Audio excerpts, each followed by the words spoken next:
Outside Windsor Castle tonight, tributes are being left for the Duke of Edinburgh. And inside, Queen Elizabeth II is spending her first night as a widow. The man she married 73 years ago died in the castle earlier today. Her royal duties are now on pause as she begins 8 days of mourning.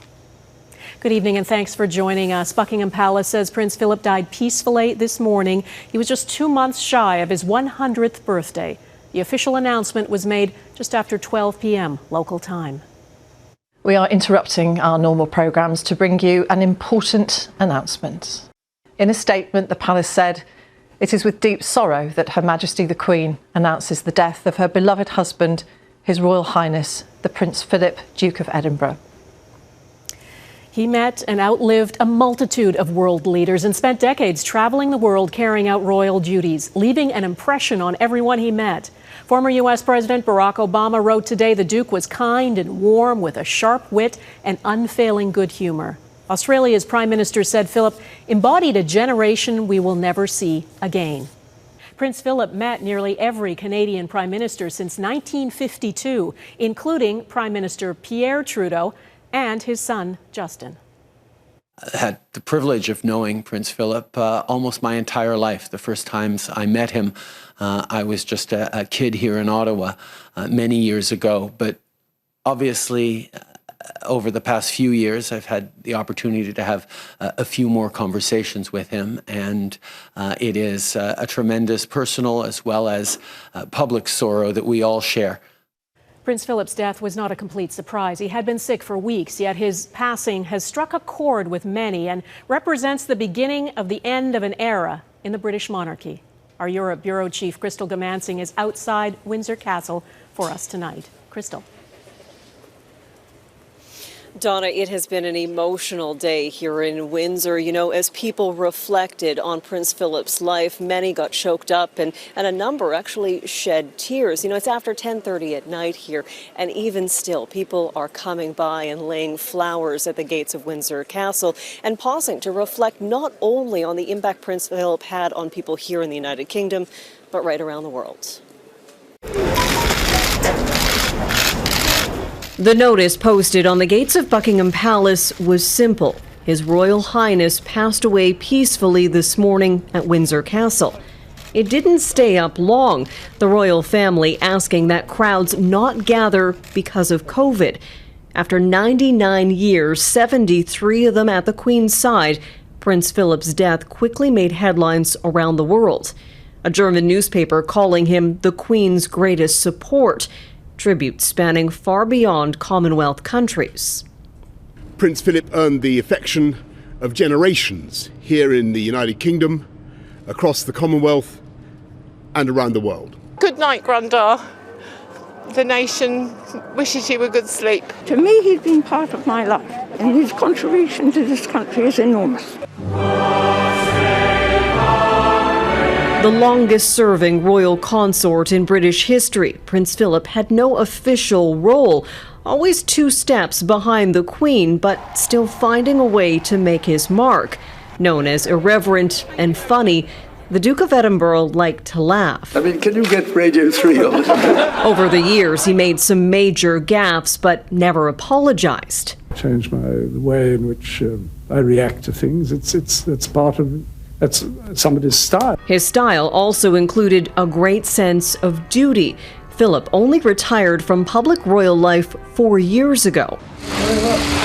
In February, he was hospitalized, released after a month, and returned to the Queen at Windsor Castle.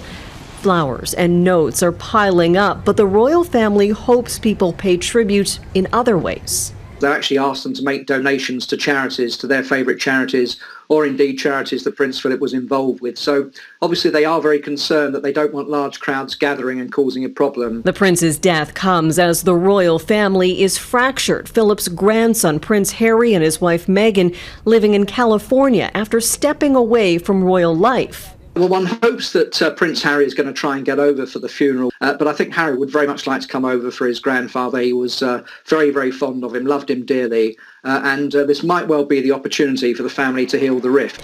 Hope, a shared sense of sorrow, can overcome any split between the generations. Crystal, if the Queen's reign is considered a success, and I think it widely is, Prince Philip was really the joint author of that success. She first met him when she was just a girl, and she'll now finish her last years as Queen without him. It is quite sad, isn't it?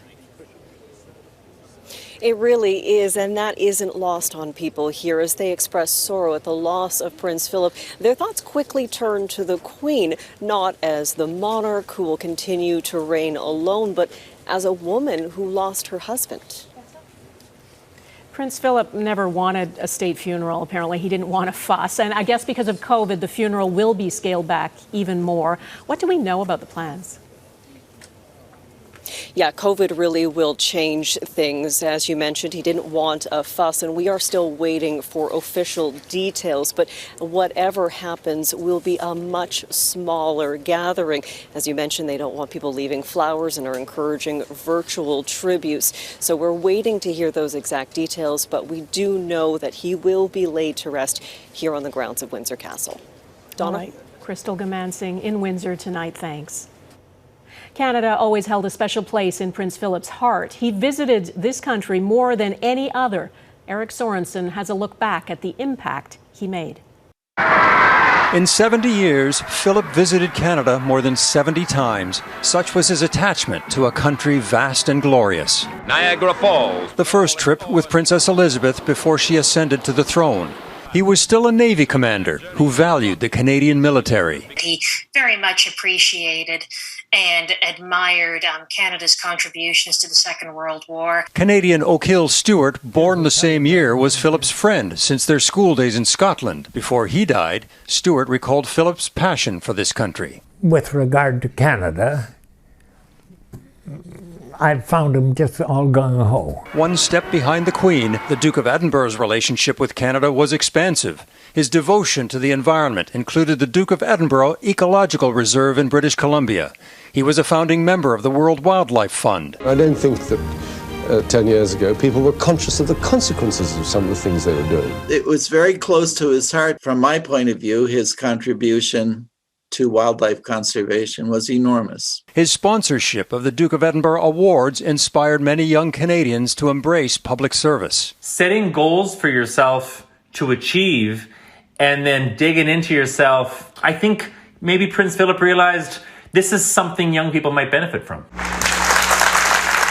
And along the way, he just enjoyed this country, from the wretched weather to the time the Royals' boat broke down on Manitoba's Red River. Actually, they had a real good chuckle over the event. From everyday Canadians to national leaders, there was a fondness for the feisty royal. An exceptional individual with a lot of color and who played his role as he should be, but he had a way of expressing himself and being quite candid. The welcome in the Indian villages. Much has changed in Canada since the early royal visits to Indigenous communities. The connection to the monarchy is changing, and yet to many, the bonds have lasted. Oh, he's just beautiful. These very personal connections between the Crown and First Nations people that have continued even as the role of the Crown in Canada has changed over the course of the 20th and 21st centuries. Philip's fellowship with this country never wavered, especially towards veterans and the military.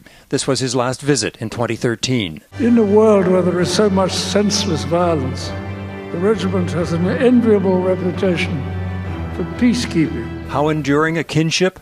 Philip was the Colonel-in-Chief of the Royal Canadian Regiment for 68 years. Eric Sorensen, Global News, Toronto.